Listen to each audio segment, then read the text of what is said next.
Hi students, hope you're having a great day. Welcome to the last week of the course. I want to revisit these learning objectives at the graduate level that we talked about way back in the beginning. This is a follow-up discussion on that. Do you remember this diagram? It's a framework. It's called Bloom's Taxonomy, and I presented it back a number of weeks ago now at the beginning of the course. Now, briefly, this framework, called Bloom's Taxonomy again, describes the learning objectives from the most elementary, at the bottom of the pyramid, the elementary basic way that we learn and whatnot, to the much more difficult, higher order learning at the top, producing new or original work. The learning objectives at the top end of the taxonomy really challenge your thinking, at least they should be. It goes after your values, your ideology, like how you convert your values into action. That's your ideology. It goes after, that higher end goes after all those things. The basic assumptions about how we see the world are often challenged when we think about these higher orders of learning, about evaluating and producing new original work, creating and that sort of thing. And in a graduate program such as this, your values and your basic assumptions should be challenged. You may remember this slide again from earlier on. At the graduate level, we focus more on the design, assembly, construction, developing, formulating action words, the evaluation, the arguing, defending. We focus on that and not so much at the recall of the facts at the bottom of the taxonomy. So stated plainly, it should hurt to think through this course. It really should have hurt. Now, I hope, not physically of course, but I hope this course has caused some, and I say this nicely and lightly as I can, you should have some mental anguish over the things that you've been thinking about. It should cause you to think hard and long about some of the things that you've been digesting in this course.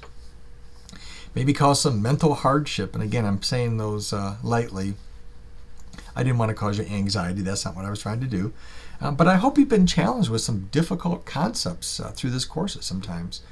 And like any graduate course, thinking through this course should not be an easy lift. It just shouldn't be. Okay, so I want you to think on these questions with me for just a moment. What have you come to value that maybe you did not before? What are you taking from this class that is new to you, then hopefully that you can apply?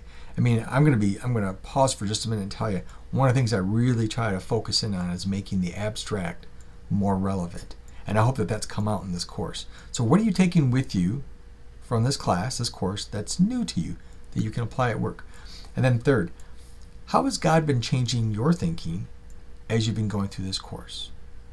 And I know He's been knocking on your door trying to change your thinking, because He's always doing that to us, right? That's what the Holy Spirit does. Have you recognized it?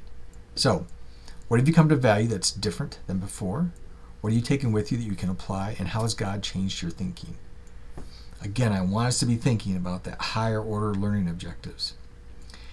And so I'm going to ask you to do something, if you would, for me, please. This is a favor. Obviously, you don't have to do it, but I would just appreciate it if you would. I put together a very short survey monkey. It's 3 questions, 4 if you include your name. It's 4 questions there. So to survey around this very slide of topics that I'm talking to you about right now. The survey link is in this week's tab. It won't take long for you to fill it out. And I'm not grading it per APA standards, okay? So don't worry about grammar and all that kind of stuff. I just want to hear your thoughts on, in writing. This kind of response with this survey helps me to know that I'm hitting the mark when I'm teaching. You see, listen, my ministry at this point in my life is to minister to you, so that you can minister to those around you. And I take my ministry seriously. God's called me to do this. So whenever I get a chance to have some reflection back from students, it helps me adjust for the next round of teaching of the students that God puts in front of me. Okay, I appreciate it if you would do that survey. I really would.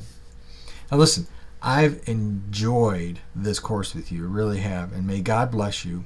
And if you haven't caught on yet, one of the things I always impress upon people is to remember that God is still on His throne. He's always been there, and He's always going to be.